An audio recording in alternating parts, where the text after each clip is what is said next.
Bienvenidos al primer tema del podcast de hoy, Balej Nishtvachi. Hoy vamos a regresar a Irán y aquí tengo un artículo. No está claro si las negociaciones de paz entre Estados Unidos e Irán se llevarán a cabo, según informan los medios.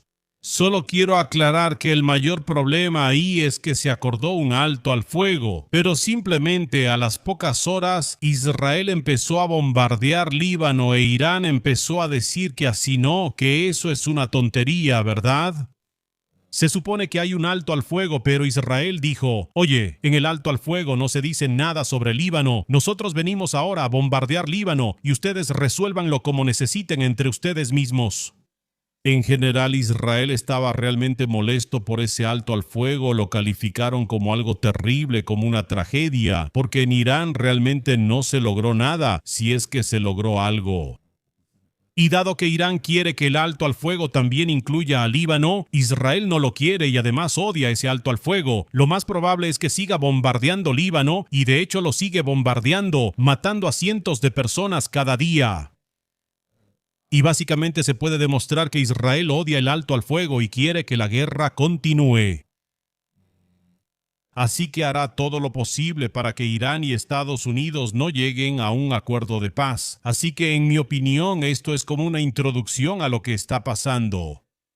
¿Puedes agregar algo a eso, por ejemplo? Bueno, Desproto parece. Como si en Israel el primer ministro estuviera en el poder solo porque declara una guerra tras otra y por eso no tienen tiempo de procesarlo penalmente. ¡Qué coincidencia! Así es como Netanyahu, tiene una motivación interesante en el sentido de que si pierde el poder, podría terminar en la cárcel. Y en este momento, cuando hay guerras allí, por supuesto que hay un estado de emergencia. Lo que desafortunadamente también provoca que los radicales y fundamentalistas lleguen al poder. Lo que puede empeorar aún más, digamos, la posición de Israel respecto a encontrar una solución al conflicto que no sea violenta. Lo que por supuesto también llevará a que Israel sea percibido cada vez peor en el mundo. Sin embargo, ¿puede decirme ahora algunos detalles sobre lo que está sucediendo en este momento? ¿Hay algo que valga la pena mencionar?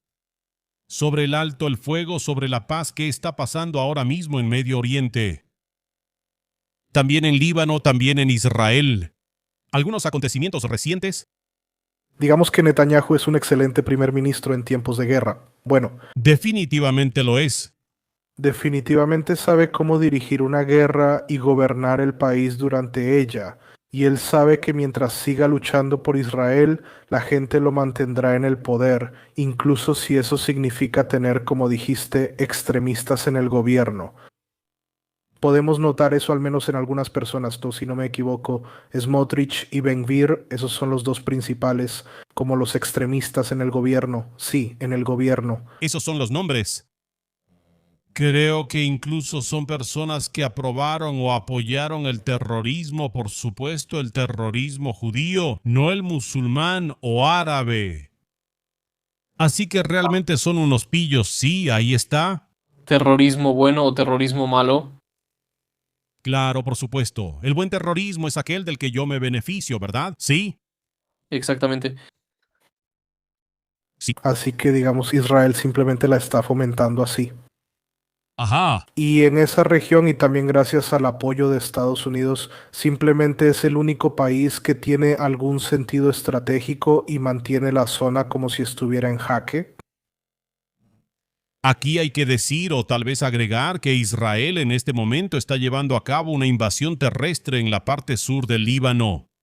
Y básicamente está anexando ese territorio y avanzando hasta el río. Quiere convertirlo en una especie de segunda Gaza o algo así. Está destruyendo puentes, demoliendo pueblos.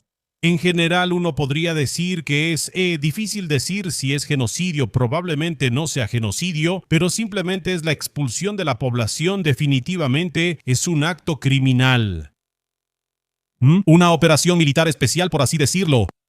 Una operación militar especial, eso ni de chiste, ¿verdad? Porque a ellos no les importa la población, ni siquiera realmente les importa el territorio. Lo que quieren es crear una zona de amortiguamiento ahí. Ellos simplemente están llevando a cabo operaciones de exterminio ahí. Me refiero a que arrasan pueblos enteros, o sea, los borran del mapa. Probablemente no matan a toda la gente, aunque sí matan a muchos, pero ese no es el objetivo principal. Pero básicamente eso es lo que están haciendo ahí. No desplazamiento. Desplazamiento sí, tal vez esa sea la palabra. Pero que no sea el objetivo no significa que no esté sucediendo. No, sí, claro, ahí mueren cientos de personas al día, sí.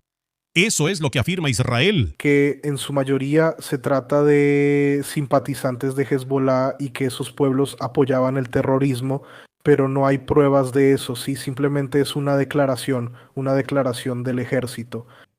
Que Israel lo llame una especie de zona de seguridad está bien, pero de hecho ahí está pasando lo mismo que en las alturas del Golán Sirias, que Israel ocupa desde la guerra de los 6 días, ¿no es así? No, fue en los años 60. 70, Años. así que ahí hay que tener cuidado. Las alturas del Golán ya no aplican hoy en día, ¿verdad?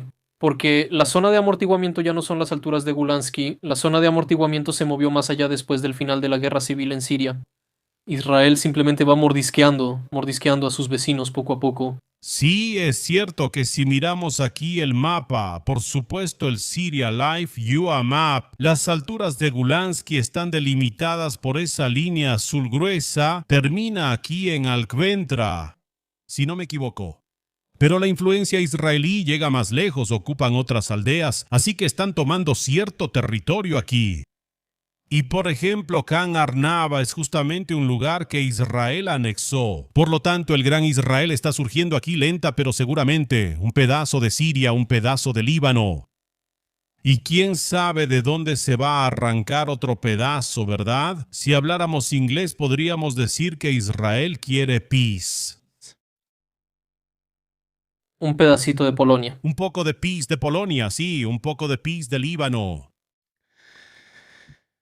Y de nuevo volvemos a lo que hablamos aquí la última vez sobre, ¿cómo decirlo?, la orientación ideológica del señor ministro de Defensa estadounidense, que en el momento en que Israel consiga su, digamos, tierra prometida, podrá crecer y tener suficiente espacio para todos los habitantes judíos correctos. Así que ese es uno de los detonantes de la última cruzada, que esta vez los cristianos y los judíos ganarán juntos. ¡Hurra, hurra! En cualquier caso, todavía me gustaría volver a la zona de amortiguamiento. Bueno, la zona de amortiguamiento es obviamente un buen argumento y probablemente tiene sentido en el contexto de que Hezbollah los está atacando. Sin embargo, la anexión del territorio, ¿cree usted que está bien? Desde el punto de vista del derecho internacional, probablemente no, pero ¿lo acepta tranquilamente? A mí me parece algo que es comprensible. Después de todo, es un lugar desde donde Israel fue atacado, ¿sí? Por un lado se puede decir que sí, e Israel argumenta que esos cohetes tienen cierto alcance y que si ocupan este territorio, Hezbollah no les disparará. Pero sabemos que eso no es verdad porque Hezbollah también posee sistemas que pueden alcanzar a Israel desde una distancia mayor, así que ese argumento de facto no tiene validez. Quizá no cae en la mayoría de los casos, pero por otro lado, siempre es mejor que solo puedan dispararte decenas de cohetes a que puedan dispararte con morteros. Por lo tanto, luego obviamente tenemos que hablar de si ocupar territorio extranjero mediante una guerra ofensiva. Bueno, era un ataque defensivo, ¿verdad? Entonces, si eso es justificable y si el bombardeo de morteros es razón suficiente para que le quites territorio a alguien, yo diría que eso podría ser una razón bastante válida y yo se los reconocería, ¿sabes? No sé cómo... Fin. Pues es cierto que si en el lado vecino de tu país hay una organización terrorista que tiene como rutina diaria lanzar cohetes sobre tus casas y tus ciudadanos, y ese país se niega durante mucho tiempo a hacer algo al respecto, a cooperar contigo o incluso los apoya de alguna manera por debajo de la mesa, pues el paso lógico es simplemente lanzar una invasión ahí. Sin embargo, la pregunta es cómo vas a actuar después de eso. Y seguramente una de las opciones no es diezmar los pueblos, arrasarlos o luego no devolver ese territorio y empezar a poblarlo con tu propia gente. Por supuesto, ahí tal vez diría que Netanyahu ciertamente no intentó todas las opciones para hacerlo de otra manera, sí, si lo digo diplomáticamente. En mi opinión, y eso es solo mi simple punto de vista como alguien que solo de vez en cuando se acerca a la política y la estrategia, Netanyahu simplemente elige la guerra como la primera opción. Bueno, a él le conviene, ¿verdad? Porque cada guerra que llega lo mantiene en el poder por más tiempo. Bueno, ahí no estaría de acuerdo con ustedes. Adelante, gracias.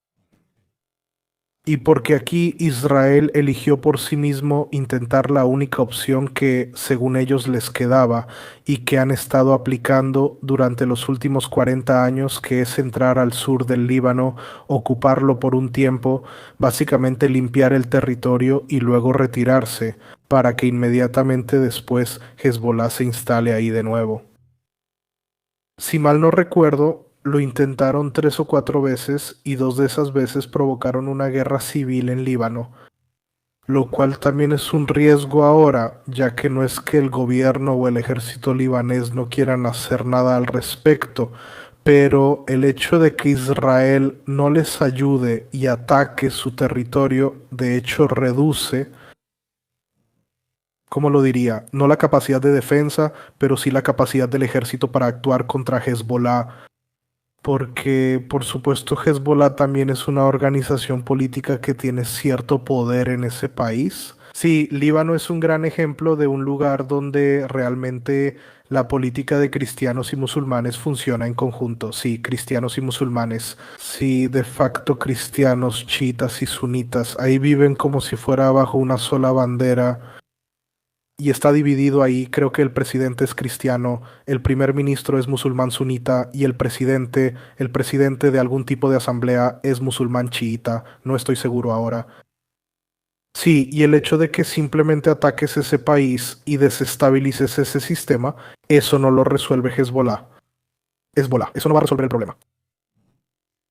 Se podría decir que si Israel quisiera resolver el problema, teóricamente podría llegar a un acuerdo con Líbano y resolver el problema. Que el gobierno libanés y el ejército libanés lo coordinaran con Israel y simplemente lo resolvieran juntos. Pero por alguna razón Israel no quiere hacer eso, sabemos por qué. Mm, No sabemos por qué, pero mi opinión personal es que sienten que el ejército libanés es tan débil que no pondría ninguna resistencia contra el israelí. Y por lo tanto Israel puede proyectar ahí sus propios planes.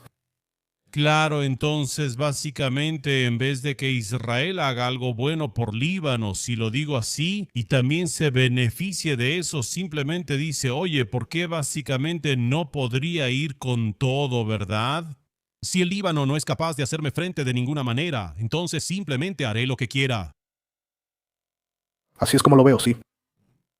Sí, eso tiene bastante sentido, la verdad. ¿Y tienen algo más sobre eso, sobre Líbano? Que esta intervención de Israel, en mi opinión, probablemente desencadene otra guerra civil en Líbano. Ya sería la tercera. ¿Tú crees y por qué? Creo que sí, porque al haber entrado ahí y atacar, está reforzando el sentimiento de la población musulmana de que necesitan a alguien que los proteja de esto. Y el único vínculo lógico simplemente es Hezbollah, que desde hace años defiende estos puntos de vista de la población musulmana. Y en un sentido más amplio, por supuesto, Irán. En un sentido más amplio Irán, pero Líbano como Estado, ahí está el problema, que Hezbollah obviamente es financiado por Irán. Sí, Sí, porque Irán simplemente quiere proteger a una parte de los musulmanes. Pero el gobierno libanés está muy orientado hacia Francia, sí, por los lazos históricos. Y Francia precisamente apoya esa cooperación entre cristianos y musulmanes. sí. Y por esa razón Francia estuvo quejándose mucho precisamente de ese alto el fuego acordado. Cuando Francia dijo explícitamente que le gustaría que ese alto el fuego también se aplicara al Líbano, que fue precisamente Francia la que alzó la voz muy fuerte. Así que eso se debe precisamente a que tienen sus propios intereses ahí, y supongo que también tienen algún pasado colonial ahí. Sí, lo tienen. Sí. Así que ahora es Líbano, y eso nos conecta muy bien con Irán, que debido al Líbano probablemente continuará la guerra, lo cual no es nada bueno. Ahora llegó ahí el enviado de la ONU y tiene una tarea clara, sí, que la guerra no empiece o que no se reanude. Pero ¿en qué fase está ahora? ¿Se están disparando o no? Algo está pasando. Por lo que yo vi, todavía se están disparando. ¿Todavía se están disparando? Sí, aquí estamos viendo. Estoy viendo Kuwait, le cayeron unos drones, pero los estadounidenses no hacen nada. Veo que los estadounidenses no, pero los israelíes sí. Sí, entonces los israelíes van a volver a centrarse en Irán, ¿verdad? Sí, Entonces solo habrá una tregua entre Estados Unidos e Irán, ¿no? Una tregua entre Israel e Irán, así es. ¿Cuándo fue la última vez que viste a Israel aceptar directamente una tregua? No, entiendo, no, pero Irán lo percibe como que la tregua debía ser completa. Y dado que Israel está atacando, Irán probablemente no dudará mucho en decir, bueno, ok, si están atacando, entonces la guerra continúa. la cuestión es que Irán veía ese conflicto como parte de sus proxies. Sí, eso significa que él percibía que la paz o el alto el fuego se aplicaría a todos sus proxies en la región. Y con eso entraron en el alto el fuego. Pero como están atacando tanto a sus proxies como los israelíes, siguen bombardeando Irán. Así que de facto eso los excluye de ese alto el fuego. Y a Irán no se le ataca principalmente como a los estados del Golfo. Aunque de vez en cuando cae algún dron ahí, siguen lanzando misiles a Israel, porque Israel por supuesto sigue atacando en Líbano. Entiendo. Aquí el problema es que, por la información que nos llegó, en realidad Estados Unidos ni siquiera quería iniciar esa guerra, ¿verdad? Fueron bastante presionados para hacerlo. Mucha gente en esa administración dice y decía que no querían hacerlo. Y que al final Trump fue quien decidió hacerlo. Probablemente porque Netanyahu fue quien lo convenció de hacerlo. Así que aquí ya casi empieza a surgir esa teoría de conspiración de que Estados Unidos está controlado por Israel. Sí, creo que para algunas personas que creen en esto ahora se les confirma perfectamente porque encuentran ahí lo que quizá ni siquiera está ahí. Pero dicen, caray, Netanyahu y Israel, un país tan pequeño, manipularon a Estados Unidos para ir a la guerra con Irán. Y ahora Estados Unidos no puede, aunque quiere tener una tregua con Irán, no puede detener a Israel de atacar a Irán. ¿Cómo es posible que Israel simplemente no escuche a Estados Unidos? Eso debe resonar muchísimo, al menos en Estados Unidos, ¿no? En Estados Unidos, desde la creación de Israel, hay un lobby israelí enorme. Sí, o sea, imagínate que una enorme cantidad de material militar llega a Israel cada año.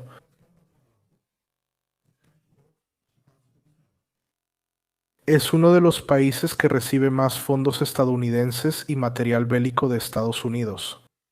Y muchas veces incluso gratis. Y muchas veces incluso gratis. Así que esos israelíes simplemente tienen metidas las manos ahí y tienen el control. Bueno, me gustaría saber cuáles porque ningún otro país tiene vínculos y capacidad de presión de ese nivel y probablemente nunca las tuvo, pero deben tener algunas conexiones y palancas ahí y muy buenas. Especialmente cuando pueden manipular a ese país para que entre en guerra y ese país, siendo una superpotencia, no puede detenerlos.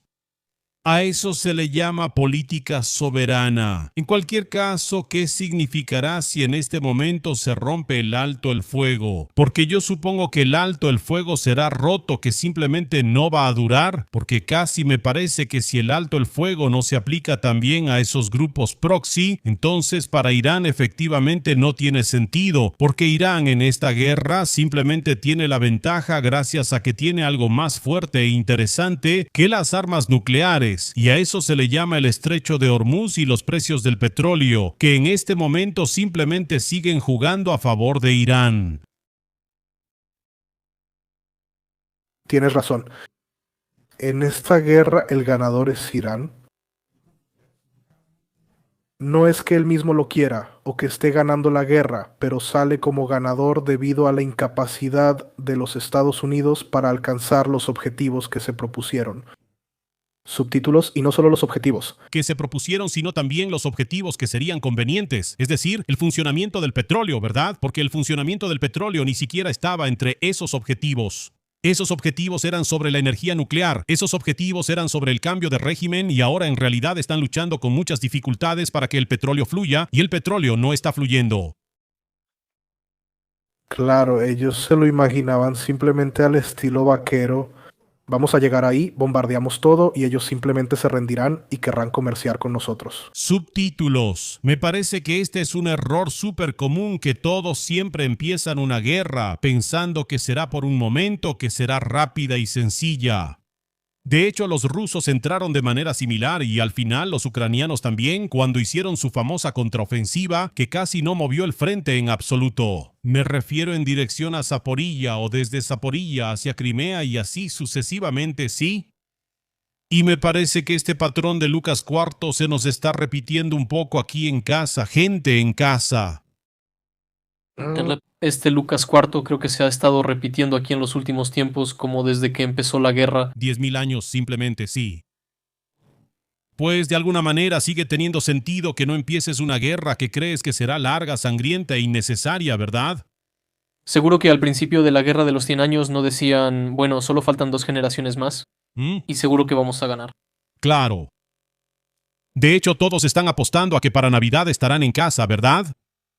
Sí, todos están apostando a eso, exactamente. Así es. Entiendo. El problema es que no dicen para cuál Navidad. Por desgracia, por desgracia. Bueno, y lo que más nos deja hasta ahora este conflicto iraní, la primera cosa es que evidentemente un país relativamente pequeño, si lo puedo decir así en el contexto de la geopolítica mundial, logró derrotar estratégicamente, no tácticamente, pero sí estratégicamente a Estados Unidos. No. ¿Eso es verdad? ¿No? ¿Sí? No.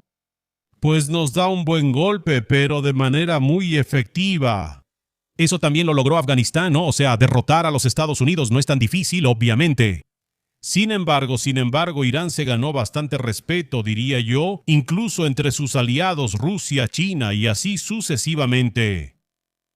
Y será percibido no como el pariente pobre de estos países, sino tal vez como un socio en igualdad de condiciones. Efectivamente, como el único país de este eje antiestadounidense, que realmente se enfrentó a los estadounidenses.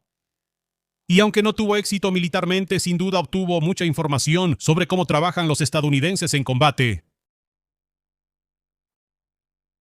Una cosa es que esto realmente le da a Irán experiencia de combate actual. Y les da una lección sobre cómo defenderse de diferentes ataques y que no necesitan una fuerza aérea o una marina moderna para mantener a una potencia como Estados Unidos en jaque. Si es que, bueno, en jaque. Mientras Irán tenga el control de Hormuz y el petróleo siga fluyendo por Hormuz, Irán es efectivamente un país que puede influir en los acontecimientos mundiales. Por lo tanto, podríamos considerarla en cierto sentido figurado como una potencia mundial, porque puede influir en los acontecimientos de todo el planeta a través del estrecho de Hormuz. ¿Y recuerdas la crisis de Suez? No la recuerdo, pero sé de qué se trata. Los británicos intentaron mantener el control del canal de Suez y los egipcios lo querían, ¿verdad?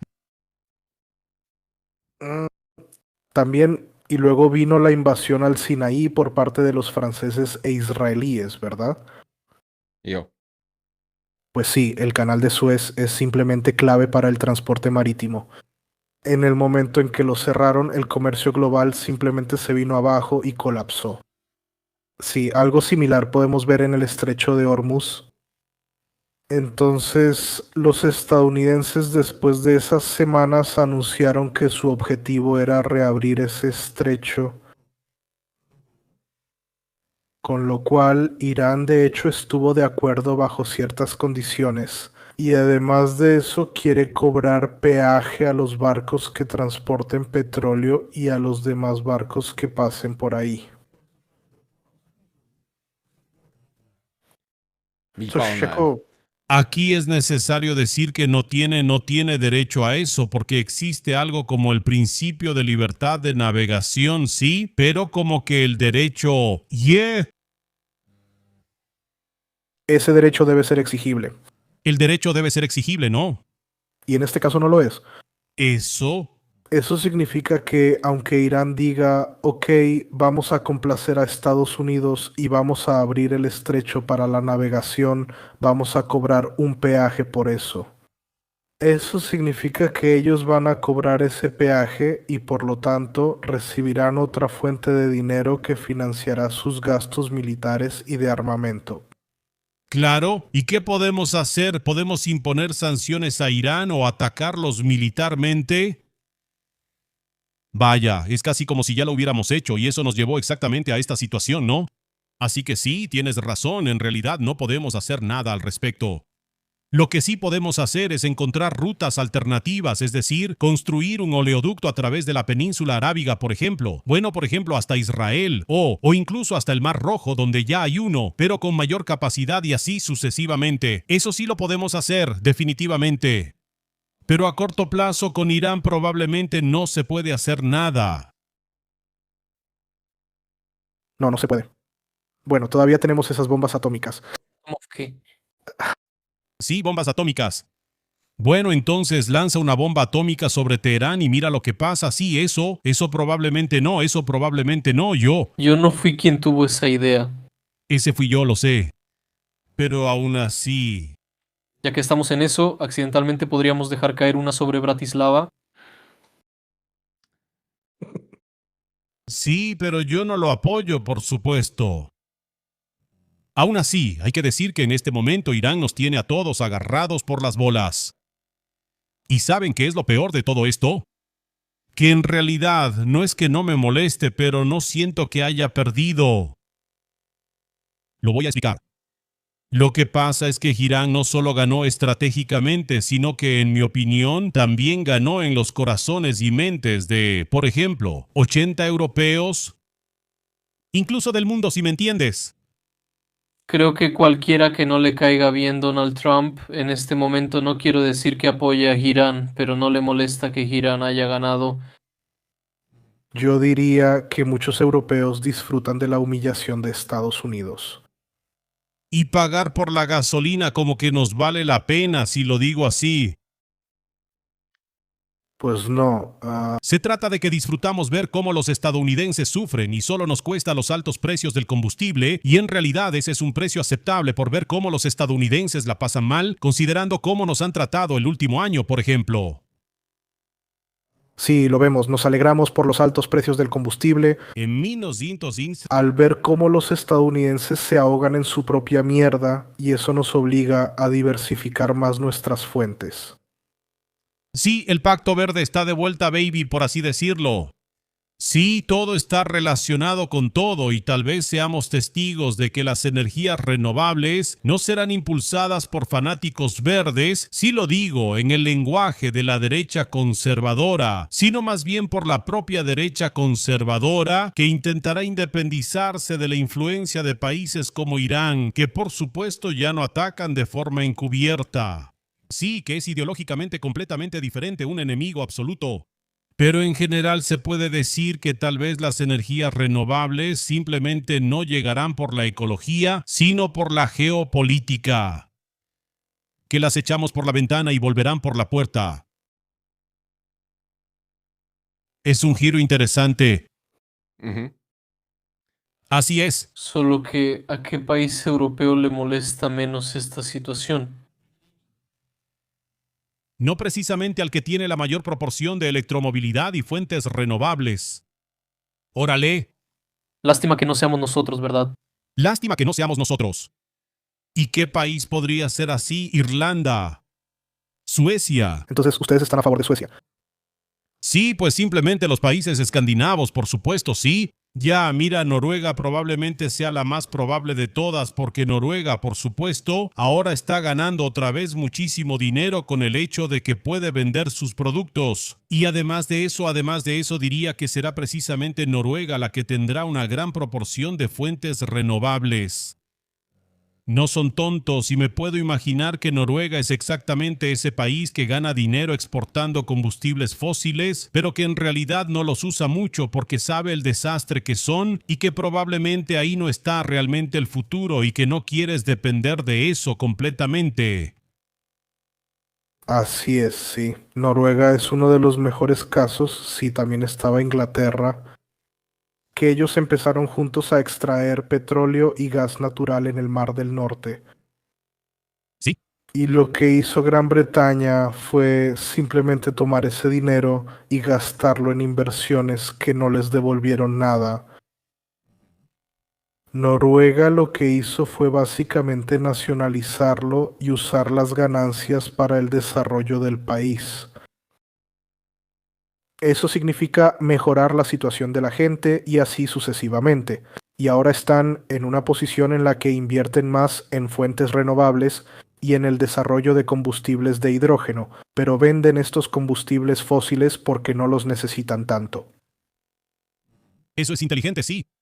Si vemos cuál es la proporción de fuentes renovables en toda Europa en 2026, lo voy a poner rápidamente aquí en el chat de GPT, porque solo encontré información de 2024 en Google, pero ya en 2024 era el 47% de la energía proveniente de fuentes renovables en Europa.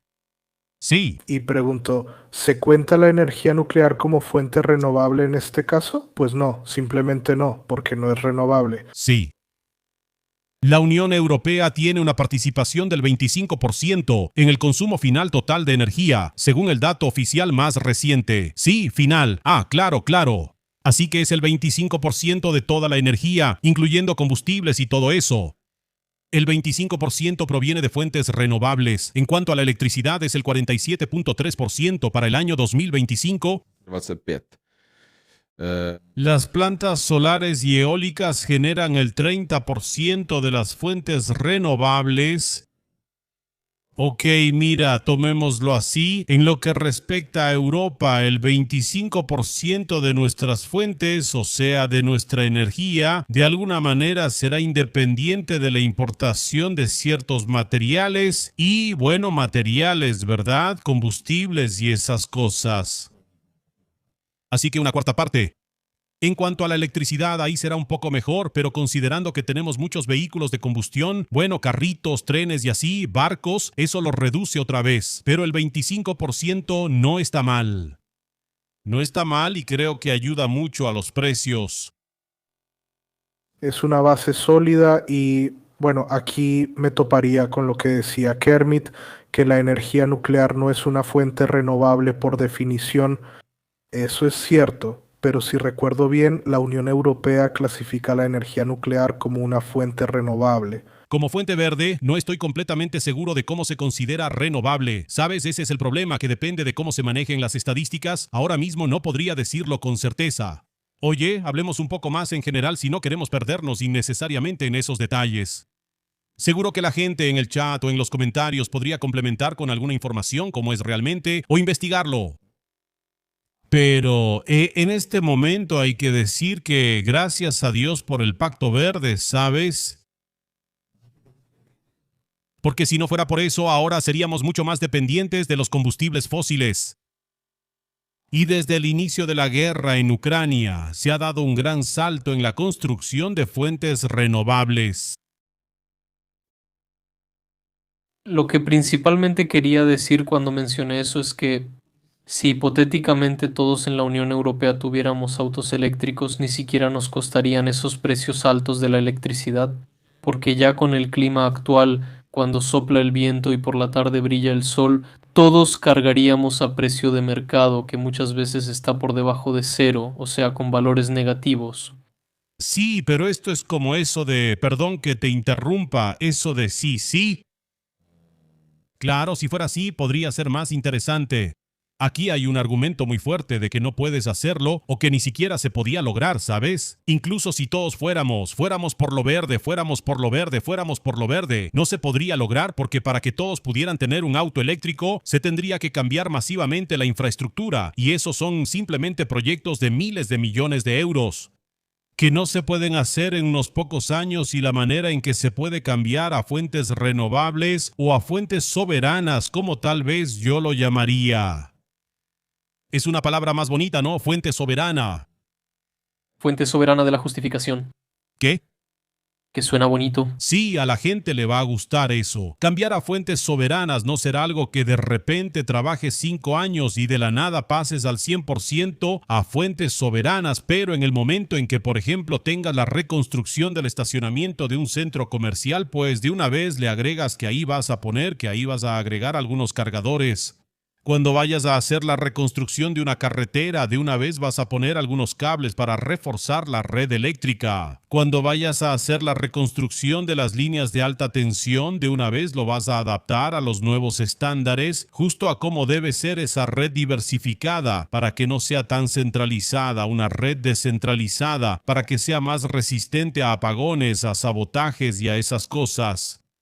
Así que eso es algo que obviamente toma mucho tiempo y no reprocharía del todo que en Europa no hayamos logrado hacerlo al 100%. Pero claro, si nos quejáramos menos y trabajáramos más en este proceso, tal vez no estaríamos produciendo solo el 25% de la energía de fuentes soberanas, sino tal vez el 50%, ¿verdad? En este momento, o el 30 o el 40, y eso haría que los precios del diésel fueran mejores para nosotros. Es un argumento muy dañino decir que los camiones nunca van a funcionar con electricidad y que los aviones probablemente no van a volar con electricidad, que hay que resignarse. ¿Y qué dirían ustedes sobre eso? Yo tengo algo pensado para eso, pero los dejo a ustedes lanzar algún argumento. Y los camiones, yo creo que ya existen algunos prototipos eléctricos, pero no creo que la propulsión eléctrica sea la mejor para los camiones. Yo lo vería por el camino del hidrógeno, que simplemente es más eficiente para estos camiones de carga pesada. Pero claro, el tema es que los motores de hidrógeno están apenas al inicio de su desarrollo.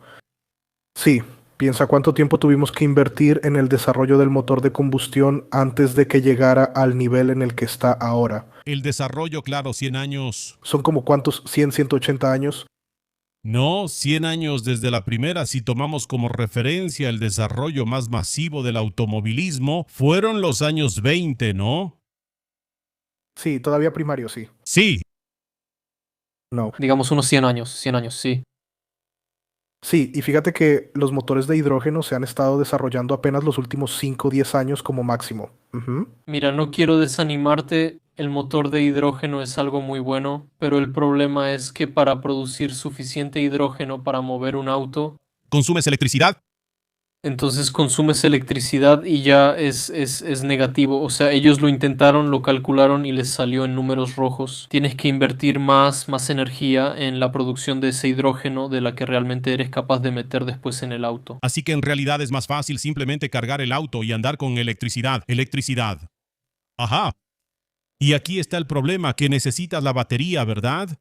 Y quizás sería mejor simplemente tener un tanque de hidrógeno o algún combustible sintético, ¿verdad? Que produces usando esa electricidad. Tal vez no sea tan eficiente, pero al menos no dependerías de las baterías. Sí, claro, esa es una forma de verlo, que estamos al inicio del desarrollo. Y la otra forma de verlo es que, claro, los aviones seguirán volando con, qué sé yo, con qué volarán, con queroseno, ¿no? O algo así. Seguirán volando con combustible de aviación, Los camiones seguirán usando diésel, de acuerdo, pero simplemente los autos particulares no tendrán que hacerlo.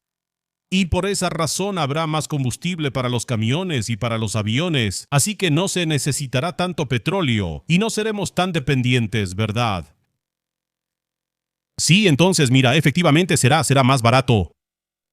Por lógica, tarde o temprano la electricidad es inevitable. Si ves la energía, la eficiencia con la que un motor de combustión convierte la energía de la gasolina en movimiento es absolutamente pésima comparada con la de un motor eléctrico común. Eso es verdad. Si se fabricara un buen generador diésel, uno muy eficiente, que produjera electricidad a partir del diésel y esa electricidad se usara para cargar los autos, sería más eficiente que tener motores de baja eficiencia en cada auto individualmente. Oh no. Bueno, está bien. Pero sí nos desviamos un poco del tema de Irán. Pero sí, claro, la independencia de Europa o la soberanía de Europa respecto a los recursos y combustibles es algo que está conectado con Irán porque hablábamos de cómo quitarle a Irán la capacidad de usar el estrecho de Hormuz. Y llegamos a que la mejor manera es no necesitar petróleo o construir un ducto que evite el estrecho de Hormuz, ¿verdad? Yo preferiría la primera opción. Y bueno, tal vez construir el ducto tome menos tiempo que reconstruir toda la red energética de Europa. Claro, por supuesto, solo que si no es Irán, en 10 años será otra persona con la que discutiremos. Y eso nos lleva a esos cuellos de botella en la economía mundial. El estrecho de Hormuz es uno de ellos. Por ahí pasa el 20% del petróleo mundial, además de gas, gases raros y cosas por el estilo. Pero luego, por supuesto, justo al lado tienes el canal de Suez. Y no solo Suez, digamos que es un canal, está bien, ahí ya se cobra peaje. Pero tienes ahí un estrecho, tiene un nombre raro. Bueno, el estrecho entre Djibouti y Yemen, ¿verdad? No, ese es otro punto de estrangulamiento, luego habrá otro punto importante. Eritrea, claro, sí. Somalia, ahí tienes otro punto de estrangulamiento, claro, sí. ¿Qué tiene eso que ver conmigo? Otro punto de estrangulamiento justo ahí, cerca de Singapur y así sucesivamente. Por supuesto, hay muchos de esos puntos de estrangulamiento. Gibraltar, aquí hay otro punto de estrangulamiento y también el canal el estrecho entre Dinamarca y Noruega es otro más. Gibraltar aquí está probablemente uno de los puntos de estrangulamiento más duros. Creo que por ahí pasa incluso más del 40% del comercio mundial y más del 30% del petróleo mundial pasa por Gibraltar. Así que cerrar Gibraltar es aún peor que cerrar Hormuz. Así que si los españoles quisieran... Pues podrían empezar. ¿Por qué crees que en Battlefield 6 literalmente hay un mapa en Gibraltar? Claro, sí. E incluso creo que en el 6 también está Hark, ¿no? No sé qué es Hark. La isla Hark. Ah, ya veo, no, eso no. ¿Y la isla iraní? Isla iraní, no petrolera. Creo que está ahí. O Sir, no estoy seguro. Pero tienes razón, Gibraltar es simplemente uno de los lugares más importantes porque en realidad todo lo que pasa por Hormuz y Suez tiene que pasar por Gibraltar. Sí, de lo contrario simplemente rodeas África y eso te lleva varias semanas. Sí, tienes razón, tienes razón. Miren, todos, fíjense de dónde vienen esos malditos paquetes de China. Casi siempre es Hamburgo, ¿verdad? O algún puerto neerlandés o algo así, pero casi siempre es Hamburgo. Sí, ¿cómo llegas a Hamburgo, verdad? Por Gibraltar. Gibraltar. También Ámsterdam y Rotterdam son puertos grandes, así que sí. Bien, bien. Pero a mí siempre me llega el paquete desde Hamburgo.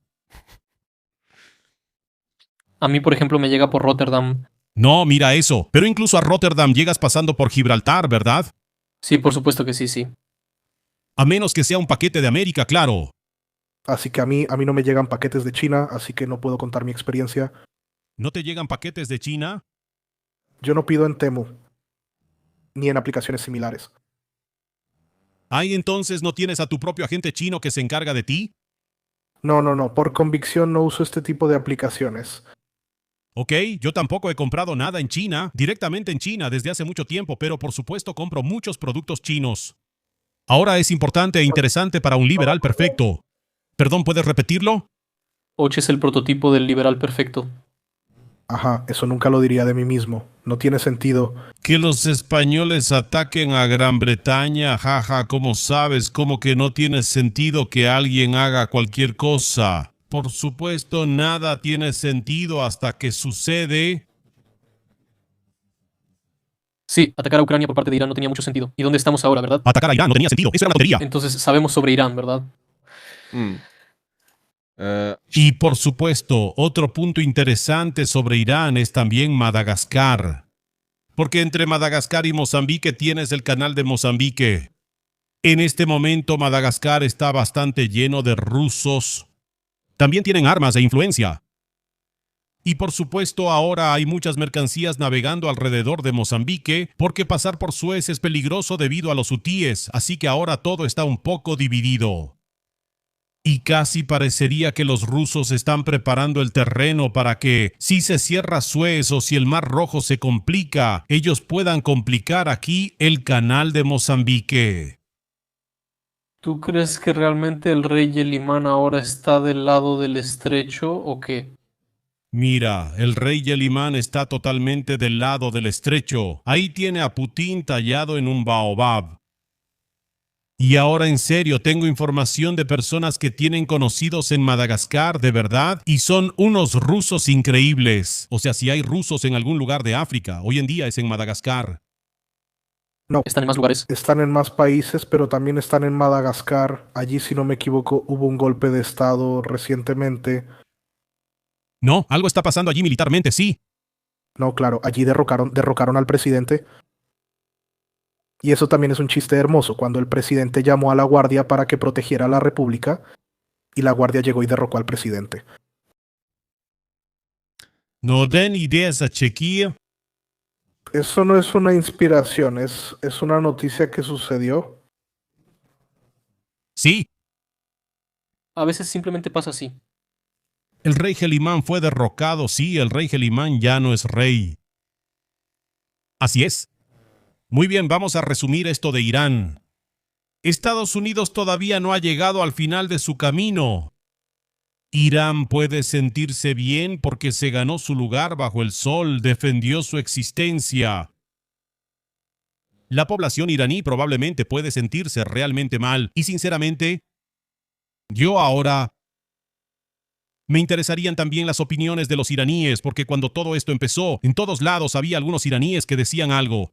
Ya sea que esos inmigrantes Pahlaví tuvieran algunos familiares por allá y así sucesivamente, en todos lados había iraníes que decían cosas como que estaban de acuerdo con ese ataque, que les alegraba que ese ataque ocurriera, que moriría mucha gente, pero que eso simplemente llevaría a la caída de ese régimen y que eso estaba bien. De verdad me gustaría saber ahora qué dicen. Sí, lo dicen. ¿Cómo se sienten esas personas? Creo que debe haber una gran desilusión con Estados Unidos, ¿sí? Recibí algunos mensajes de mi familia que vive en Inglaterra.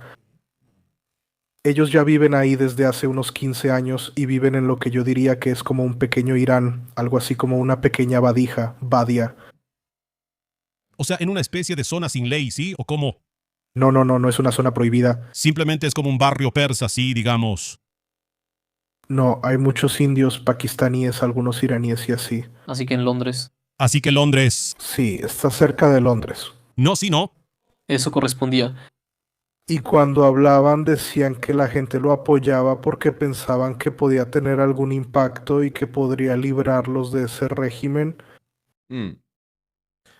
Y en el momento en que se dieron cuenta de que en realidad no pasó nada y que el régimen se fortaleció, se enojaron mucho con Estados Unidos. No, no los culpo porque me parece que si se hubiera hecho bien podría haber funcionado, ¿verdad? Pero es que lo hicieron al aventón. Terminó como siempre. Sí, teníamos buenas intenciones, pero terminó como siempre, ¿no? Está bien, sí, así que el régimen iraní salió fortalecido. Irán inventó una bomba atómica económica que probó en la práctica y vio que funciona muy bien.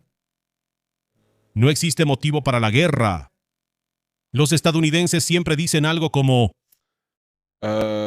que también podrían irse de esa guerra y simplemente dejar que los demás lo resuelvan. Así que vamos a polemizar un poco al final de nuestro resumen de Irán. Si ahora los estadounidenses simplemente tomaran el balón y se fueran a casa, ¿qué pasaría? ¿Estaríamos todos contentos? Sí, claro, pero siento que ellos lo presentan así. Mira, si no quieren que lo resolvamos, pues tampoco tenemos que resolverlo. Y lo de Hormuz quedará sin resolverse, simplemente nos iremos a casa, ¿verdad? Y casi siento que si los estadounidenses simplemente se fueran ahora, simplemente se abriría el paso por Hormuz y los negocios seguirían como siempre, ¿verdad? Solo que Irán simplemente cobra su propio peaje. Así que todos le agradecemos a Estados Unidos por haber puesto el peaje. E Irán puede justificarlo muy bien diciendo algo como, miren, cobramos este peaje por culpa de Estados Unidos, porque ellos causaron muchos daños aquí y necesitamos arreglarlo, así que mientras no lo reparemos, simplemente habrá peaje aquí. Y pueden pedir el reembolso del recibo en Washington, ¿verdad? De todos modos, tarde o temprano terminarían quitando ese peaje, o al menos se podría negociar al respecto. Sí, claro. Y tienes razón. De manera similar lo vi de esa forma cuando en Estados Unidos había campaña presidencial y Trump decía que ni siquiera será presidente de Estados Unidos y en Ucrania dejarán de pelear. Sí, entonces lo eligieron y los estadounidenses no fueron a negociar allá. Y luego cuando los rusos simplemente les dijeron, váyanse al carajo, entonces se ofendieron y dijeron, bueno, si no quieren negociar la paz con nosotros, entonces nosotros no vamos a negociar con ustedes. Y se fueron. Sí, entonces ellos como que me parece muy parecido que ellos simplemente se metieron en una situación que decían que iban a resolver, empeoraron la situación. Y ahora dicen, bueno, si ustedes no quieren negociar con nosotros, entonces simplemente nos vamos. Entonces se ofenden y se van. Y la situación simplemente se queda igual o peor, pero es muy sorprendente. No sé si es por nuestro espacio mediático, pero me parece que realmente esos países asiáticos están totalmente en silencio. No, nunca se interrumpe al enemigo cuando está cometiendo un error, por supuesto. Pero yo hablo de Japón, de Corea, de China. Sí, que eso es lo que más te afecta de todo. Y quizá se quejan, sí, quizá están enojados, quizá lo discuten más que nosotros, pero a nuestros medios no ha llegado ninguna declaración fuerte, ¿sabes? Entonces me pregunto, ¿acaso esos asiáticos hacen algo? ¿No serán simplemente pasivos? No lo son. Es una muy buena pregunta, sí. Yo más bien diría que simplemente no ha llegado a nuestra burbuja en vez de que no hagan nada. Sí, En eso probablemente estaría de acuerdo, sí. eso estaría bien, eso me gustaría ver, creo que le voy a echar un vistazo. ¿Y cómo ven todo esto los asiáticos y qué se dice al respecto? Porque claro, ellos dependen existencialmente del estrecho de Hormuz, no solo por los precios, sino porque simplemente obtienen el petróleo de allá, ¿verdad? Y en cuanto a los países del mundo árabe, pues ahí también deben estar encantados con Estados Unidos, ¿verdad? Pero de eso ya hablamos la vez pasada sobre cómo esta guerra fortalece brutalmente la posición de los Estados Unidos. Y por supuesto la reputación de Israel diría que de una manera increíble. Pero por otro lado, ya se han realizado algunas transacciones y Ucrania ha establecido no tanto pactos defensivos, sino más bien acuerdos militares comerciales con estos países. Ya simplemente parte de la producción de drones está fluyendo hacia estos países. Además, Ucrania tiene allí algunos de sus equipos y entrenadores. Y este es, por ejemplo, un argumento por el cual yo dije que deberíamos involucrarnos en esa guerra. Sí, por ejemplo, brindar algún tipo de ayuda a esos países árabes, porque creo que siempre es bueno tener de tu lado a los principales productores de petróleo, ya que no hace mucho tiempo Putin solía ir allí a lucirse y negociar con ellos. Así que en este momento, gracias a Dios que Ucrania lo hizo, pero por alguna razón los líderes europeos como si nada. Bueno, eso es otra vez así. Entiendo que no querían involucrarse, pero podrían haberse involucrado un poco. Bueno, El mayor problema de la Unión Europea es que hay 27 líderes. al menos podría haber ido ese Merck o ese Starmer o ese Macron, ¿sabes? No tiene que ir Babish. Pero sí, lo entiendo, pero no sé qué decir al respecto. Supongo que no les importa tanto. Quizás. Aquí tenemos un comentario de Malajelo y con eso iría terminando nuestra actualización después de responderle. Yo estaría un poco en desacuerdo y creo que ese fortalecimiento del régimen iraní es solo aparente. En realidad, yo diría que más bien se debilitó bastante, sobre todo económicamente, y eso va a ser un problema para ellos. Además, si Irán empieza a producir y a cobrar extorsiones, hay una gran probabilidad de que se construya un centro de transbordo fuera de Suez. Opinión. ¿No? Pero estoy de acuerdo en que Irán se debilitó brutalmente en lo económico a través de esa campaña de bombardeos. Y para no ser injustos solo con Estados Unidos, lograron parcialmente uno de sus principales objetivos, que fue el cambio de régimen. Pero no en el sentido de que Estados Unidos con esta campaña haya puesto a personas más favorables a Estados Unidos, sino que eliminó el antiguo régimen teocrático y pusieron ahí, a través de ese orden sucesorio, a personas que en realidad son aún más intransigentes hacia Estados Unidos. Y al mismo tiempo, las estructuras militares reemplazaron al régimen teocrático. Así que se podría decir que convirtieron la República Islámica de Irán en una dictadura islámica iraní. Sí, se podría decir así. ¿El cambio de régimen funcionó? Jie. ¿Es el momento ideal para ofrecer Sky Foxy? Sí, tal vez. Tal vez, para defenderme. Contra drones, aviones de entrenamiento, seguro. No. Se podría hacer mucho, y quizá me molesta un poco que no se haga nada. No sé si no se hace porque a nadie se le ha ocurrido. O simplemente no tienes interés en hablar con nosotros. Difícil de decir. De cualquier manera, mi punto de vista sobre si Irán se debilitó o no se debilitó. Claro, ese país está bombardeado, va a tener algunos problemas. Pero al mismo tiempo, los daños que se causaron son de alguna manera también un argumento para cobrar ese dinero de protección.